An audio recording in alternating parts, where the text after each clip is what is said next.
আসসালামু আলাইকুম। আশা করি তোমরা সকলেই ভালো আছো। আগের ভিডিওতে আমি নীলধ্বজের প্রতি জানা কবিতার বিষয়বস্তু বাদ দিয়ে কবি পরিচিতি এবং বীরাঙ্গনা কাব্য সম্পর্কে আলোচনা করেছিলাম। আজকে আমি আলোচনা করব তার পরের থেকে। তারপরে কি আছে?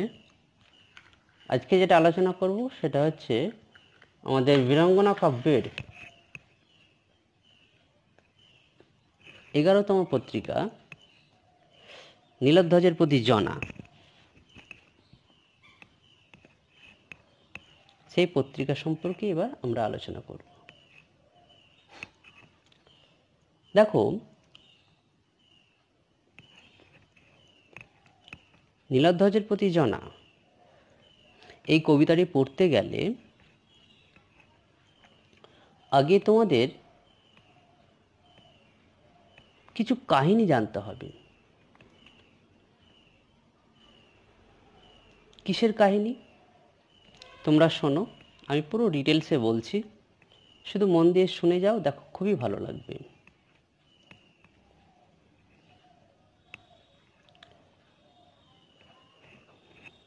দেখো, আমি আগে বলেছি যে নীলধ্বজের প্রতি জনা নেওয়া হয়েছে কোথা থেকে? আমাদের মাইকেল মধুসূদন দত্তের বীরাঙ্গনা কাব্যের 11তম পত্রিকা হলো এই কবিতাটি। তো মধুসূদন এই পত্রিকাটি কোথা থেকে নিলেন? যেমন দুষ্মন্তের প্রতি শকুন্তলা তিনি নিয়েছেন কালিদাসের অভিজ্ঞান শকুন্তলম নাটক থেকে।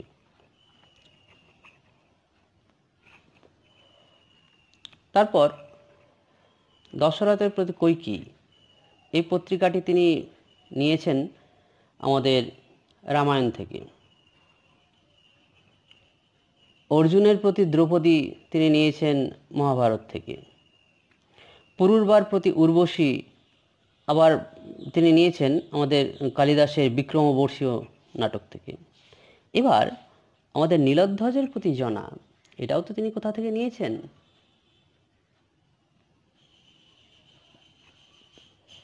এই ঘটনা তিনি নিয়েছেন আমাদের মহাভারতের অশ্বমেধ পর্ব থেকে। তোমাদের মনে প্রশ্ন জাগবে স্বাভাবিকভাবেই যে অশ্বমেধ পর্ব বা অশ্বমেধ বলতে আমরা কি বুঝবো, বা অশ্বমেধ জিনিসটা কি। আমি সব বলবো, তোমাদের মনের মধ্যে কোনো প্রশ্নই থাকবে না, সব ক্লিয়ার হয়ে যাবে।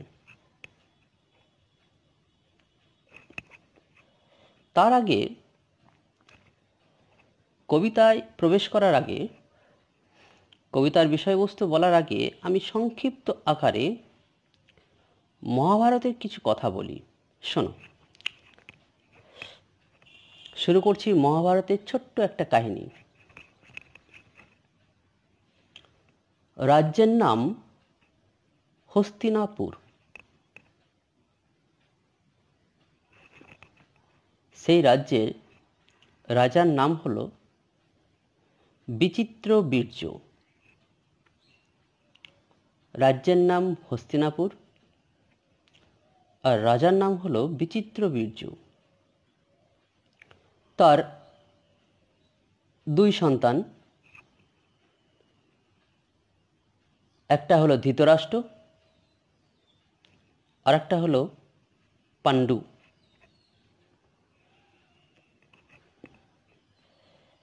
ধৃতরাষ্ট্রের বংশকে বলা হয় কৌরব বংশ, আর পাণ্ডুর বংশকে বলা হয় পাণ্ডব বংশ।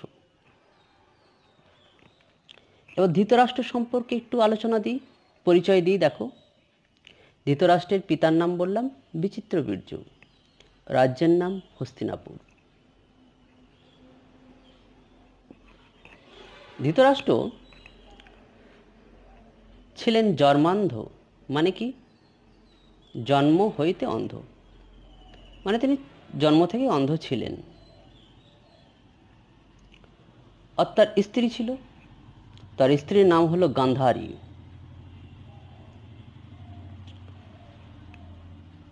তোমরা যদি মহাভারত কেউ দেখে থাকো, দেখতেও পারো, তাহলে দেখবে ধৃতরাষ্ট্র তো জন্মান্ধ, তার পাশে থাকতেন তার স্ত্রী গান্ধারী। তিনিও কিন্তু চোখে কালো কাপড় বেঁধে রাখতেন। তোমাদের মনে প্রশ্ন জাগবে, তিনি কেন চোখে কালো কাপড় বেঁধে রাখতেন? তার দুটো উত্তর। দেখো, এটা পুরোটাই কিন্তু গল্প। দুটো উত্তর কীরকম? গান্ধারী তার স্বামীকে খুব ভালোবাসতেন, অর্থাৎ ধৃতরাষ্ট্রকে খুব ভালোবাসতেন। স্ত্রীকে আমরা বলি সহধর্মিণী। তো স্বামী যেহেতু অন্ধ, তাই স্বামীর অনুভূতিকে ভাগ করে নেওয়ার জন্য তিনি চোখে কালো কাপড় বেঁধে রাখতেন। অর্থাৎ একজন অন্ধর কি অনুভূতি হয়, সেই অনুভূতি তিনিও ভাগ করে নিতেন স্বামীর সঙ্গে। তিনি তার স্বামীকে এতটাই ভালোবাসতেন, সেই অর্থে সেও চোখে কালো কাপড় বেঁধে রাখত। এটাই উপযুক্ত কারণ। আর একটা মত আছে, কীরকম, যে রানী গান্ধারী ছিলেন খুব তেজস্বিনী নারী এবং জেদি। ধৃতরাষ্ট্র, গান্ধারী ছিল গান্ধার রাজকন্যা। পার্শ্ববর্তী একটা রাজ্য ছিল যার নাম গান্ধার, সেই গান্ধার রাজকন্যা ছিল গান্ধারী। ধৃতরাষ্ট্র তার সৈন্য সামন্তদের নিয়ে সেই গান্ধার রাজাকে পরাজিত করে গান্ধারীকে জোর করে তুলে নিয়ে এসে তিনি বিয়ে করেছিলেন। আর আগেই বললাম, গান্ধারী ছিলেন খুব জেদি। তাই তিনি রাগে অভিমানে স্বামীর মুখ কোনোদিনই দেখবেন না বলেই তিনি চোখে কালো কাপড় বেঁধে রেখেছিলেন বা রাখতেন। দেখো, যাই হোক, দুটো মত আমি বললাম। প্রথমেই বলেছি এটা পুরোটা একটা গল্প। তাহলে জানলাম, আমরা রাজ্যের নাম জানলাম, পিতার নাম জানলাম, তার পুত্রের নাম জানলাম ধৃতরাষ্ট্র, তার স্ত্রীর নাম হলো গান্ধারী। এবার তাদের সন্তানের পরিচয় দেখো। ধৃতরাষ্ট্রের অনেক পুত্র ছিল, 101 পুত্র এবং 1 কন্যা। পুত্রদের নাম হয়তো তোমরা একটু শুনেছ, দুর্যোধন, দুঃশাসন, এরকম করে অনেক পুত্র আছে, 101টা পুত্র। জ্যেষ্ঠ পুত্রের নাম হচ্ছে দুর্যোধন। এবং একটি কন্যা আছে, কন্যার নাম হচ্ছে দুশলা। তোমরা একটু লক্ষ্য করে দেখো, আমি 11টি পত্রিকার মধ্যে একটা পত্রিকার নাম বলেছিলাম জয়দ্রথের প্রতি দুশলা। তাহলে দুশলা হলো ধৃতরাষ্ট্র এবং গান্ধারীর কন্যা। আর একটা চরিত্র বলি। আর একটা চরিত্র হলো শকুনি, তার নাম। সে কে? সে হলো গান্ধারীর ভাই, অর্থাৎ দুর্যোধন, দুঃশাসন এবং দুশলার মামা।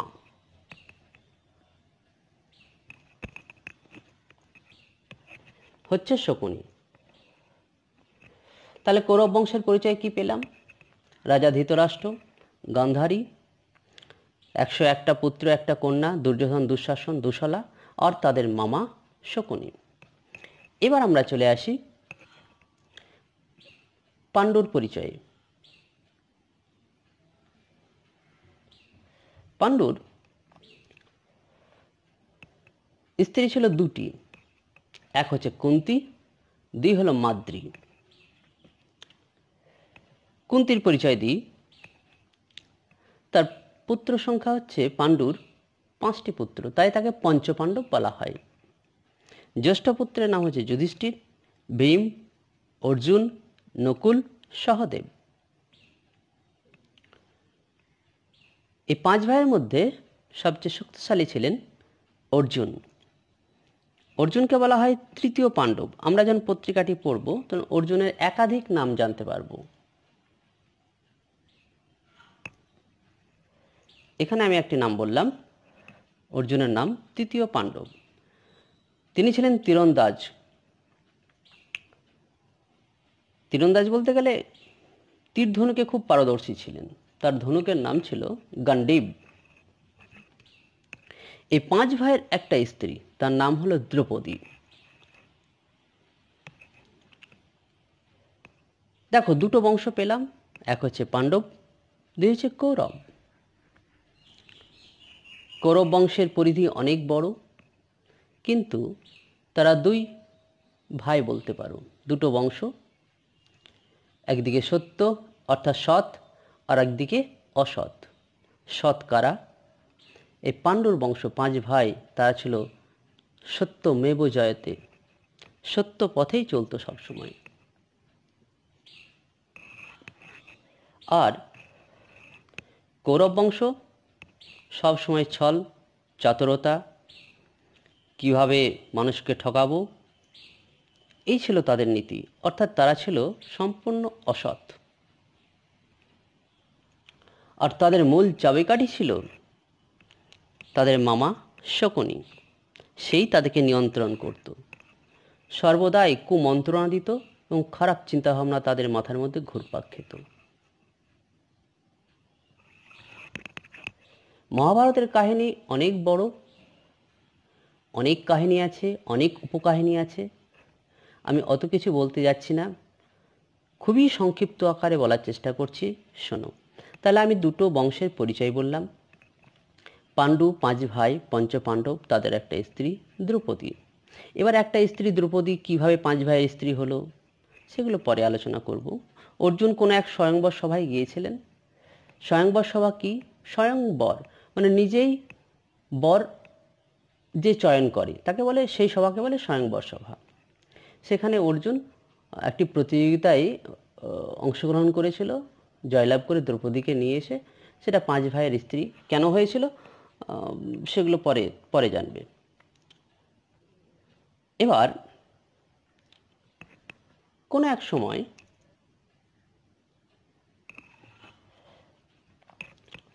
কৌরবদের একটাই কামনা বাসনা ছিল কি, এই পুরো হস্তিনাপুর রাজ্য তারা একাই ভোগ করবে। হস্তিনাপুর রাজ্য দুটো ভাগে বিভক্ত হয়েছে, কৌরবদের অর্ধেক, পাণ্ডবদের অর্ধেক। কৌরব বংশ চাইছে পাণ্ডবদের কাছ থেকে পুরো হস্তিনাপুর রাজ্য তারা নিজের হাতের মুঠোয় নিয়ে নেবে, অর্থাৎ তাদেরকে ভাগ দেবে না। কিন্তু সেটা বললে তো হবে না, 2 ভাই, অর্ধেক সম্পত্তি, দুজনেরই সমান অধিকার। কিভাবে তাদের কাছ থেকে সম্পত্তি আদায় করব এবং তাদেরকে রাজ্যচ্যুত করব, সেই চিন্তাভাবনা করে তাদের মামা শকুনি পাশা খেলার আয়োজন করলেন।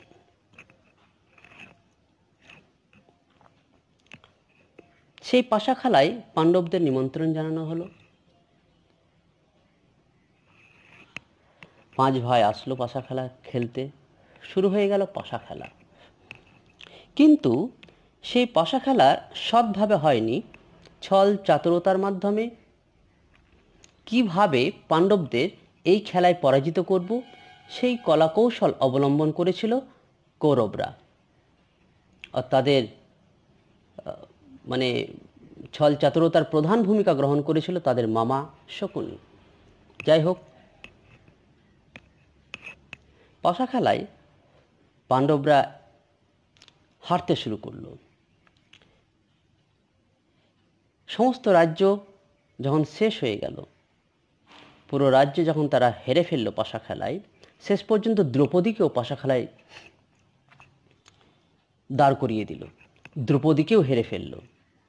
সেখানে দ্রৌপদীর বস্ত্রহরণ হবে। যাই হোক, শ্রীকৃষ্ণের সহযোগিতায় দ্রৌপদীর সম্মান রক্ষা হবে। তো যাই হোক, সেই পাশা খেলায় পাণ্ডবরা হেরে গেল। হেরে যাওয়ার সঙ্গে সঙ্গে সমস্ত রাজ্যও হারিয়ে ফেলল, তাদের হাতছাড়া হয়ে গেল হস্তিনাপুর রাজ্য।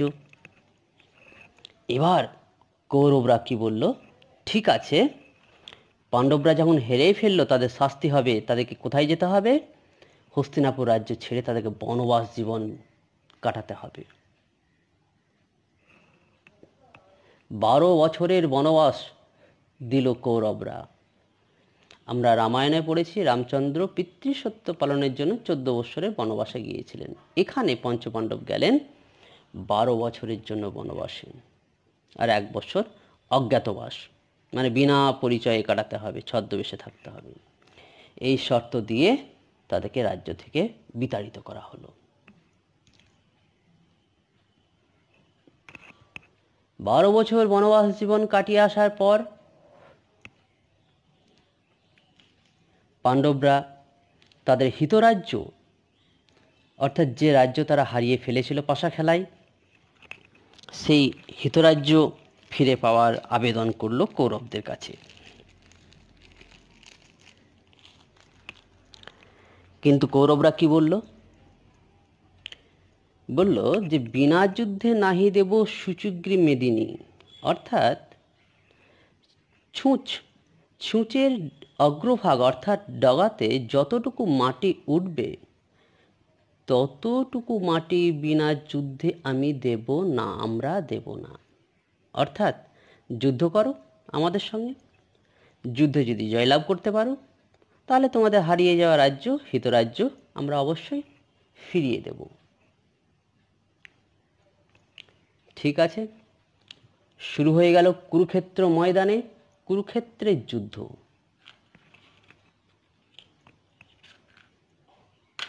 কুরুক্ষেত্রের যুদ্ধ ভয়ঙ্কর যুদ্ধ। সেই যুদ্ধে দুই পক্ষ, একদিকে কৌরব, অপরদিকে পাণ্ডব।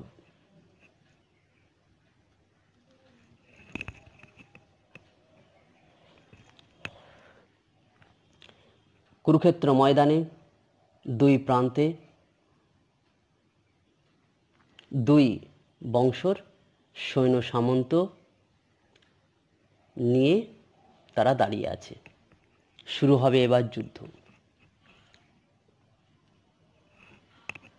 একদিকে আছে 5 ভাই, যুধিষ্ঠির, ভীম, অর্জুন, নকুল, সহদেব, তাদের সৈন্য সামন্ত। আর আছে তাদের একটি শক্তি ছিল, সবচেয়ে বড় শক্তি, সে হলো শ্রীকৃষ্ণ। সে কে ছিল? সে ছিল অর্জুনের সখা, অর্জুনের প্রিয় বন্ধু ছিল শ্রীকৃষ্ণ। সে কিন্তু যুদ্ধ করেনি, সে শুধু অর্জুনের রথের সারথি ছিল। সারথি কাকে বলে? রথ চালায় যে, তাকে বলে সারথি। অর্জুনের সারথি ছিল কৃষ্ণ। আর অপরদিকে আছে কৌরব বংশ, তাদের চাচাইতো ভাই, 101টা ভাই, দুর্যোধন, দুঃশাসন। আর আছে তাদের ওই যে একটি বোন দুশলা, তার স্বামী জয়দ্রথ, আর অনেক রাজারা সেই যুদ্ধে যোগদান করেছে তাদের সঙ্গে। আর কে আছে? আর আছে তাদের অস্ত্রগুরু, তাদের পিতামহ, সবাই, পুরো বংশের লোক একদিকে, আর একদিকে 5 ভাই। যুদ্ধ শুরু হবে। এবার যুদ্ধ শুরু হওয়ার সময় অর্জুন দেখছেন যে আমি কাদের বিরুদ্ধে, সেই যুদ্ধের সেনাপতি কিন্তু অর্জুন।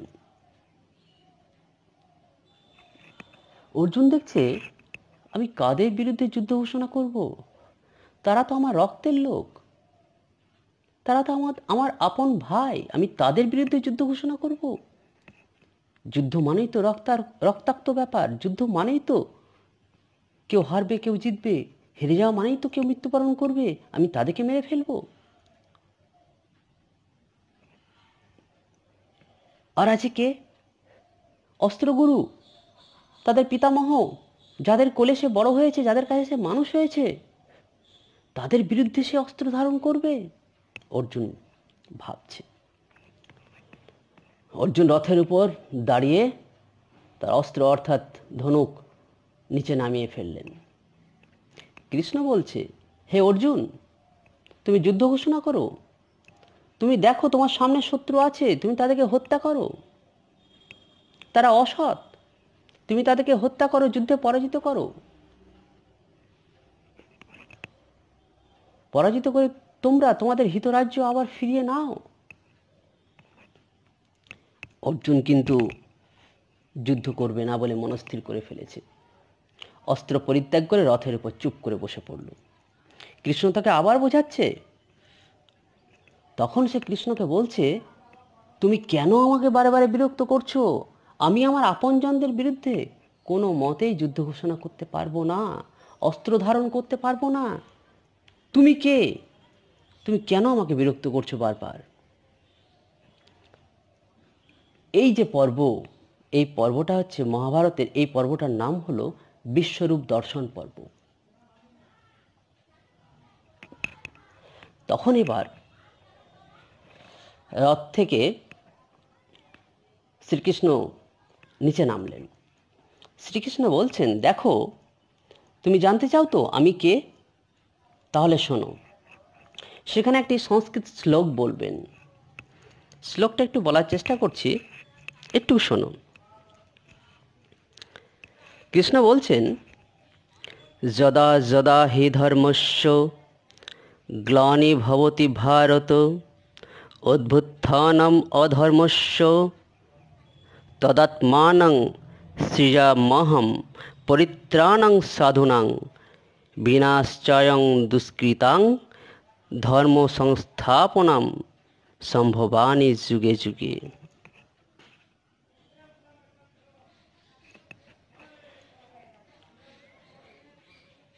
এটার মানে হলো, শ্রীকৃষ্ণ বলতে চাইছেন, পৃথিবীতে যখন পাপ বেড়ে যায় এবং পাপীর সংখ্যা যখন বেড়ে যায়, তখন সেই পাপীদের ধ্বংস করার জন্য, পাপকে নষ্ট করার জন্য এবং মানুষদের ভালোভাবে বাঁচার জন্য, পৃথিবীতে শান্তি ফিরিয়ে আনার জন্য আমি প্রতি যুগে যুগে অবতীর্ণ হয়েছি, আবার ভবিষ্যতেও অবতীর্ণ হব।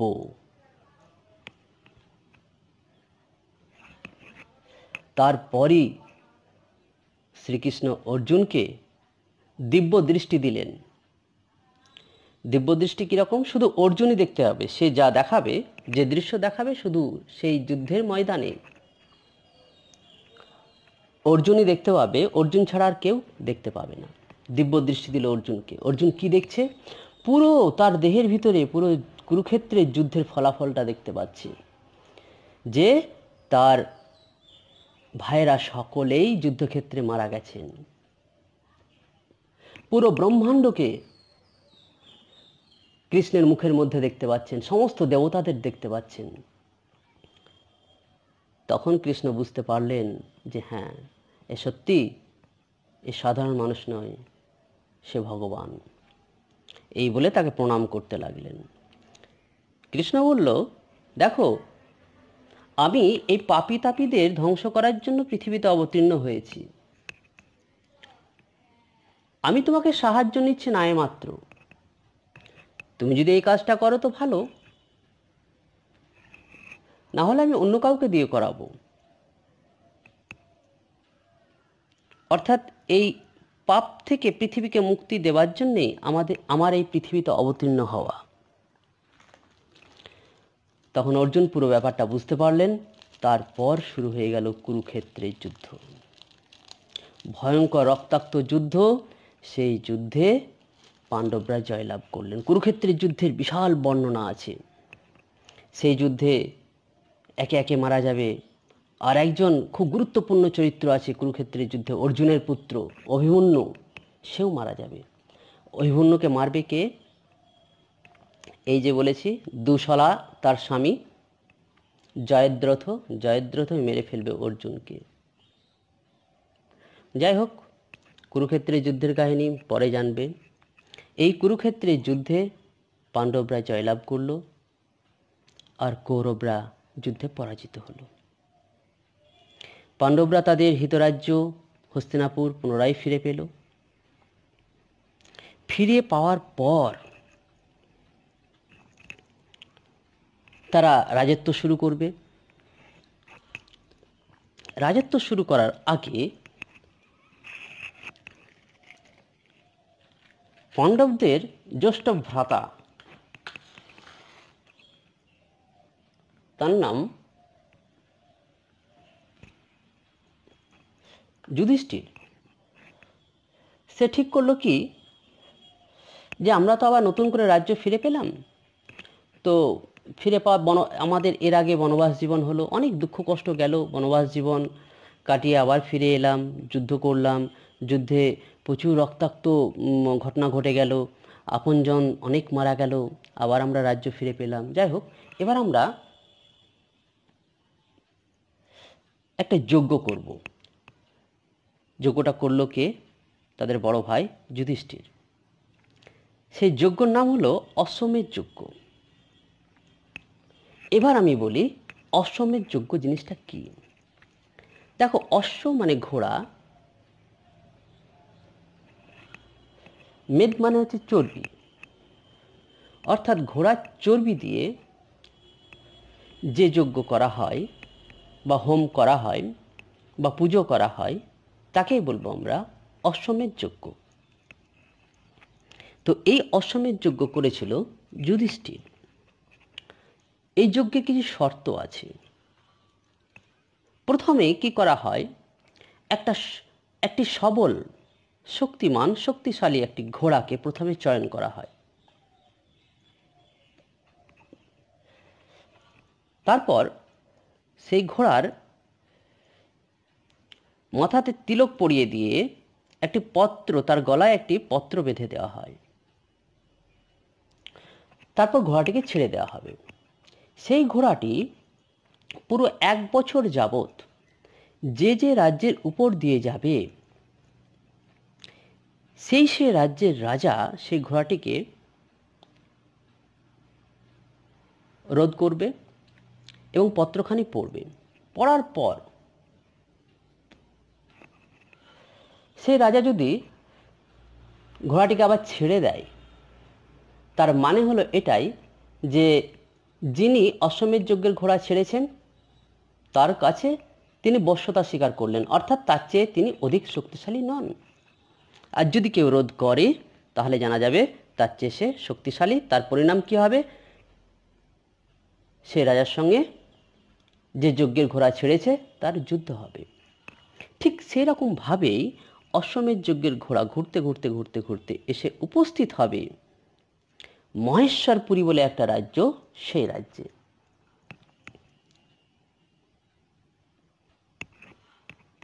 আর মহেশ্বরপুরীর রাজা হচ্ছেন নীলধ্বজ, আর তার স্ত্রীর নাম হলো জনা। রাজা নীলধ্বজ পত্রখানি পড়বেন। পড়ার পর তিনি ঘোড়াটিকে ছেড়ে দেওয়ার আদেশ দেবেন। তার মানে তিনি স্বীকার করে নিলেন তিনি ওই পাণ্ডবদের চেয়ে অধিক শক্তিশালী নন, অর্থাৎ তার তিনি বশ্যতা স্বীকার করছেন।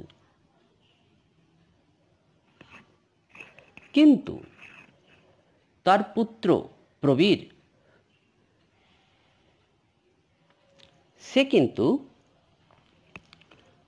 ঘোড়াটিকে রোধ করে ফেলবেন। তার নীলধ্বজের যুবরাজ প্রবীর সে ঘোড়াটিকে রোধ করার ফলে সেই খবর চলে এলো যুধিষ্ঠিরের কাছে, পঞ্চপাণ্ডবদের কাছে। তাহলে কি হবে? যুদ্ধ হবে। যুদ্ধ করতে গেল কে? যুধিষ্ঠির আদেশ করলেন অর্জুনকে, যুদ্ধ করতে গেল অর্জুন। অর্জুনের সঙ্গে যুদ্ধ হলো প্রবীরের। সেই যুদ্ধে প্রবীর মারা গেলেন। মারা যাওয়ার পর এখান থেকেই কিন্তু আমাদের কবিতা শুরু হচ্ছে। প্রবীর যুদ্ধে পরাজিত হলেন, শুধু পরাজিতই নয়, তিনি মারা গেলেন যুদ্ধে। আর তাদের একমাত্র পুত্র ছিল প্রবীর। কাদের? জনা আর নীলধ্বজের। সেই খবর গিয়ে যখন জনার কাছে পৌঁছালো যে তার পুত্র, একমাত্র পুত্র প্রবীর আর এই পৃথিবীতে নেই, সে পরলোক গমন করেছে, সে মারা গেছে। দেখো, এই পৃথিবীতে কোন মা তার সন্তানকে ভালোবাসে না? সকল সন্তানই তার মায়ের কাছে নয়নের মণি। ঠিক সেই রকমই জনারও তাই প্রবীরের ক্ষেত্রে। জনার মাতৃহৃদয় ব্যাকুল হয়ে উঠল প্রবীরের জন্য। জনার হৃদয় হাহাকার করে উঠল, তার প্রিয় পুত্র আর নেই। এটা জনার কোনো মতে মানতে পারছেন না। তারা তো ক্ষত্রিয়। ক্ষত্রিয় ধর্ম কি? ক্ষত্রিয় ধর্ম হচ্ছে যুদ্ধ করা। প্রতিশোধের বদলা নেবে কিভাবে? যুদ্ধের মাধ্যমে। তাই জনা ভাবলেন কি, যে তার পুত্র, একমাত্র পুত্র প্রবীরকে হত্যা করল তৃতীয় পাণ্ডব অর্থাৎ অর্জুন। তাহলে উচিত কি কাজ? জনার মাতৃহৃদয়ের জ্বালা কিভাবে ঠান্ডা হবে? মাতৃহৃদয়ের জ্বালা নেভানোর একমাত্র উপায় হলো রাজা নীলধ্বজকে যুদ্ধ ঘোষণা করতে হবে অর্জুনের বিরুদ্ধে। সেই যুদ্ধে অর্জুনকে যদি রাজা নীলধ্বজ হত্যা করতে পারে, তবেই জনার মাতৃহৃদয় ঠান্ডা হবে। প্রতিশোধের বদলা প্রতিশোধ নিতে হবে। কিন্তু প্রশ্ন এটাই, রাজা নীলধ্বজ কি যুদ্ধ করতে গিয়েছিলেন? রাজা নীলধ্বজ কি প্রতিশোধ নিয়েছিলেন? ক্ষত্রিয় ধর্ম কিন্তু এটাই। হঠাৎ মহেশ্বরপুরীতে রণবাদ্য বেজে উঠল। যুদ্ধের ঢাক দামামা বেজে উঠল। রাজ অন্তপুর মানে ঘরের ভিতর থেকে জনা শুনতে পাচ্ছেন। জনার মনে কল্পনা হচ্ছে, মনে হচ্ছে যেন যুদ্ধের মানে সাজসজ্জা চলছে। জনা হয়তো ভাবলেন তার স্বামী নীলধ্বজ হয়তো যুদ্ধের প্রস্তুতি নিচ্ছেন, পুত্র হত্যাকারীকে যুদ্ধে পরাজিত করার হয়তো প্রস্তুতি চলছে। সেই ভেবে আনন্দে জনা দ্রুত গতিতে এগিয়ে এলেন রাজসভায়। সেখানে এসে তিনি অবাক করা দৃশ্য দেখলেন। কি দৃশ্য? তার মনের ভাবনা আর বাস্তব সম্পূর্ণ আলাদা। ভাবনার সঙ্গে বাস্তবের কোনো মিলই নেই। তার ভাবনা ছিল এটাই, তার স্বামী হয়তো যুদ্ধের জন্য প্রস্তুত নিচ্ছেন। বাস্তব কি? বাস্তব হচ্ছে এটাই যে রাজা নীলধ্বজ যুদ্ধ করতে যাওয়া তো দূরের কথা, তিনি পুত্র হত্যাকারী অর্জুনকে মিত্র ভেবে তার আপন সিংহাসনে বসিয়ে তার পুজো করছেন, তার সেবা শুশ্রূষা করছেন, তার বশ্যতা স্বীকার করেছেন। সত্যি এটা জনার কাছে এক অকল্পনীয় ব্যাপার। এটা কোনোদিন হতেই পারে না। জনা তার নিজের চোখকে বিশ্বাস করতে পারছেন না। সে কি ভেবেছিল আর সে কি করছে। জনার পুত্র প্রবীর, তাই জনার মনের ব্যাকুলতা এরকম। নীলধ্বজেরও তো পুত্র প্রবীর, তাহলে নীলধ্বজের মনের ব্যাকুলতা নেই কেন? এটাই জনার জিজ্ঞাস্য। তার তো এতক্ষণ উচিত ছিল যুদ্ধক্ষেত্রে যাওয়া। ক্ষত্রিয় ধর্ম তো তাই।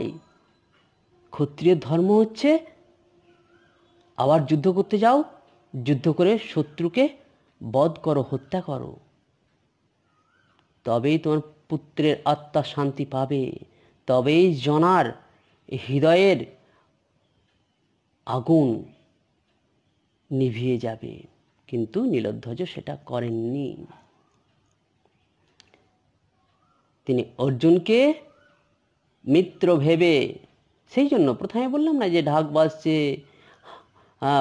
ঘোড়া গর্জন করছে, হাতি গর্জন করছে, কিসের জন্য? সেই সমস্ত যুদ্ধের জন্য নয়, এগুলো অর্জুনকে সম্মান জানানোর জন্য করা হয়েছিল। অর্জুনকে এইরকম ভাবে নীলধ্বজ সম্মান জানিয়ে সিংহাসনে তাকে বসিয়েছেন।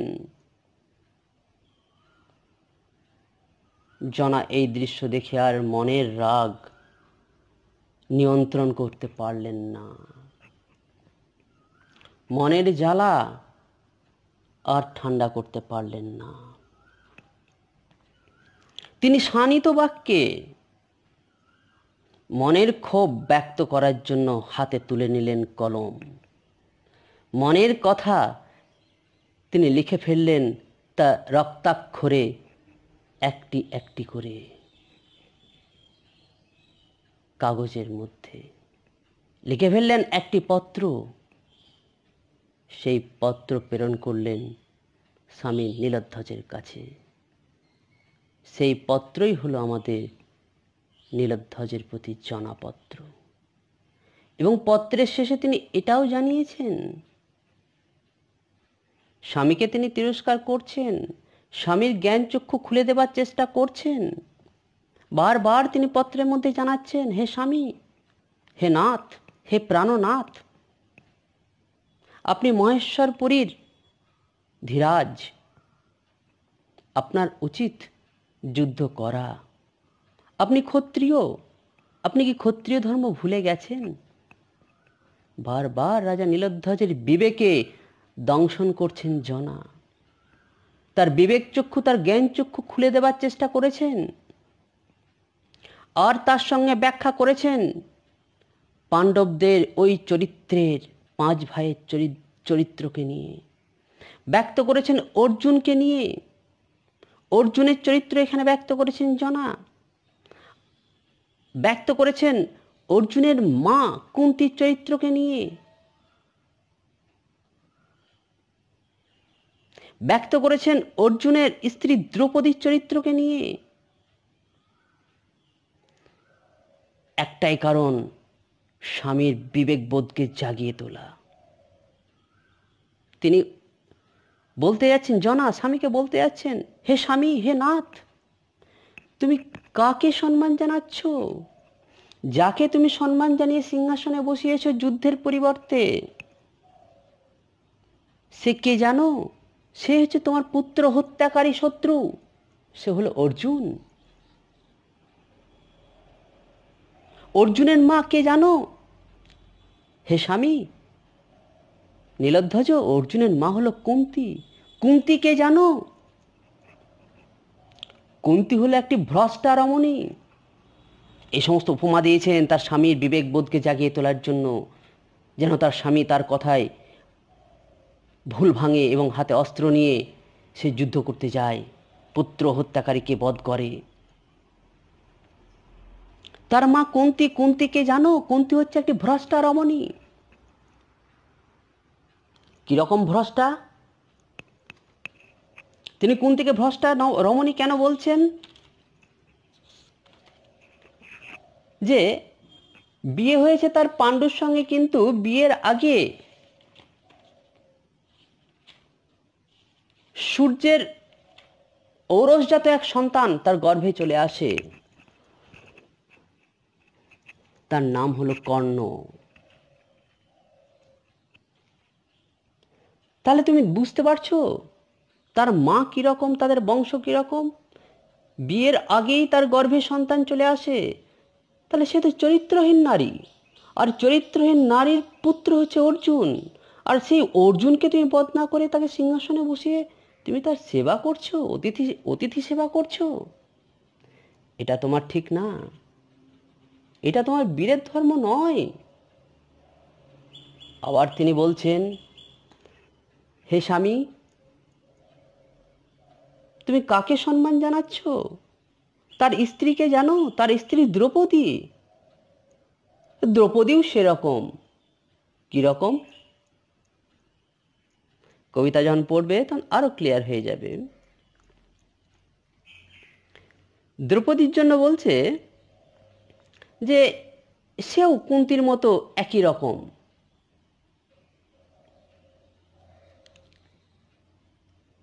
তার 5টা স্বামী, 5টা স্বামীর একটা স্ত্রী, তাহলে তার চরিত্র তো তুমি বুঝতেই পারছো, তার মনোভাব তো তুমি বুঝতেই পারছো সে কীরকম। অতএব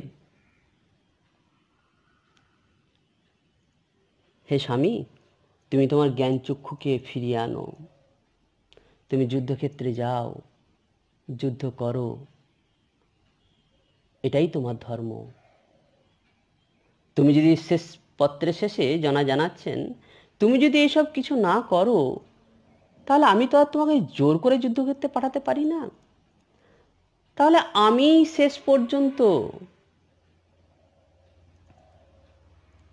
জাহ্নবীর জলে অর্থাৎ গঙ্গায় ঝাঁপ দিয়ে সলিল সমাধি ঘটাবো, অর্থাৎ প্রাণ বিসর্জন দেব।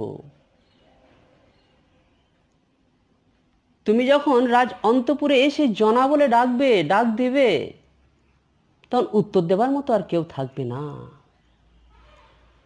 রাজ অন্তপুরে যখন তুমি আসবে, রাজ দরবার থেকে যখন রাজ অন্তপুরে এসে জনা বলে ডাক দেবে, তখন ওই শব্দটাই প্রতিফলিত হবে, অর্থাৎ উত্তর দেবার মতো আর কেউ থাকবে না। অর্থাৎ জনা তখন দেখবে এই জগৎ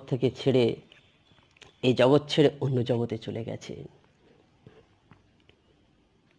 এইরকমভাবেই জনা তার মনের ক্ষোভ, মনের বাসনা, মনের জ্বালা পত্রের মাধ্যমে ব্যক্ত করেছেন। যাই হোক, আমি সংক্ষিপ্ত আকারে বলে বোঝাবার চেষ্টা করলাম। কবিতা যখন পড়বে তখন আরও ভালো লাগবে। খুবই গুরুত্বপূর্ণ কবিতা এবং খুবই মজাদার কবিতা। এরপরে আমি তোমাদের কবিতা লাইন বাই লাইন পড়াবো। মধুসূদনের এই কবিতাটি খুবই জটিল, প্রত্যেকটি শব্দের অর্থ আছে, একটু লক্ষ্য রাখতে হবে। যাই হোক, আবার পরের ক্লাসে তোমাদের পরবর্তী অংশ আমি পড়াবো।